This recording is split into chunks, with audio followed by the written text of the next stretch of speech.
सबको खुशामदीद। आपको पता है, हर विंडोज़ में ना कामों को तेज़ी से निपटाने के लिए एक पोशीदा फास्ट लेन होती है। तो आज हम इसी खुफिया रास्ते को मिलकर खोजेंगे। कभी ऐसा हुआ है कि एक छोटी सी सेटिंग बदलने के लिए बस क्लिक पे क्लिक किए जा रहे हैं, एक मेन्यू फिर दूसरा फिर तीसरा, काफी झुंझलाहट होती है ना? तो इसका हल क्या है? इसका हल है रन कमांड बॉक्स। अब नाम सुनकर घबराना नहीं है, ये कोई पेचीदा टूल नहीं है, बल्कि ये तो समझे कंप्यूटर के दिमाग से सीधी बात करने का सबसे तेज तरीका है। अच्छा, तो ये काम कैसे करता है? बहुत ही आसान है। अपने कीबोर्ड पर बस विंडोज की और आर को एक साथ दबाएं।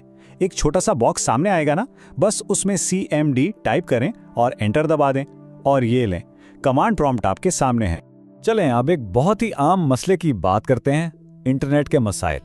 इन सादा टूल्स के साथ ना कोई भी खुद ही बुनियादी IT जासूस बन सकता है। सोचें जरा, इंटरनेट या तो बहुत सुस्त चल रहा है या फिर चल ही नहीं रहा।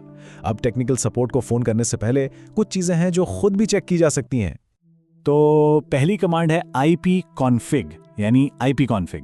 इसे ऐसे समझें जैसे ये कंप्यूटर का डिजिटल एड्रेस हो।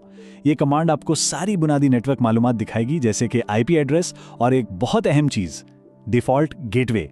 अगर आपको गेटवे का एड्रेस नज़र आ रहा है तो इसका सीधा सा मतलब है कि कंप्यूटर कम से कम आपके राउटर से तो बात कर रहा है। ठीक है, तो अगली कमांड है पिंग। ये समझें कि ये आपके इंटरनेट कनेक्शन का डॉक्टर है।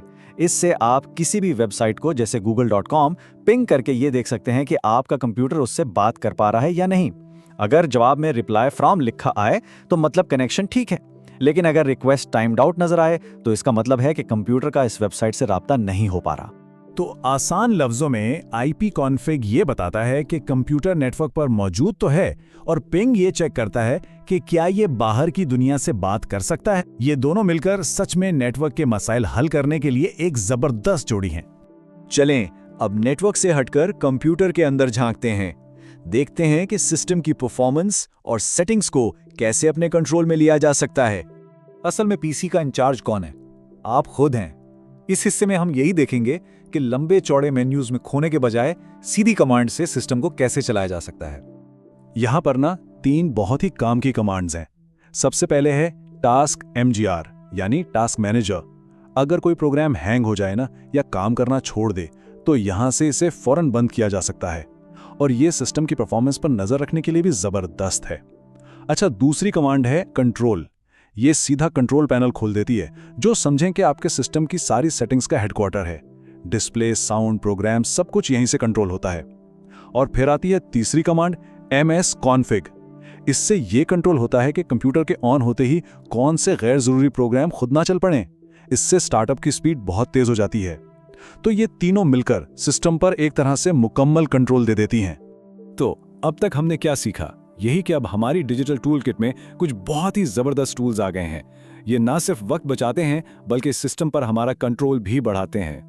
चलो एक बार जल्दी से सबको दोहरा लेते। CMD हमारा गेटवे है, ipconfig और पिंग हमारे नेटवर्क के जासूस हैं, और टास्क MGR, कंट्रोल और msconfig हमारे सिस्टम के मैनेजर्स हैं। बस इन 6 कमांड्स को याद रखने से ज्यादातर आम मसले बहुत आसानी से हल हो सकते हैं। तो आज की सबसे अहम बात क्या है? यही कि कंप्यूटर को कंट्रोल करने के लिए कोई एक्सपर्ट होना जरूरी नहीं है, बस सही कमांड्स का पता होना ही काफी है। तो अब जब ये चाबियां आपके हाथ में हैं, तो अगला कौन सा दरवाजा खोला जाएगा? ये तो सिर्फ एक शुरुआत है। हमेशा नई चीजें जानने की कोशिश करते रहें और सीखते रहें।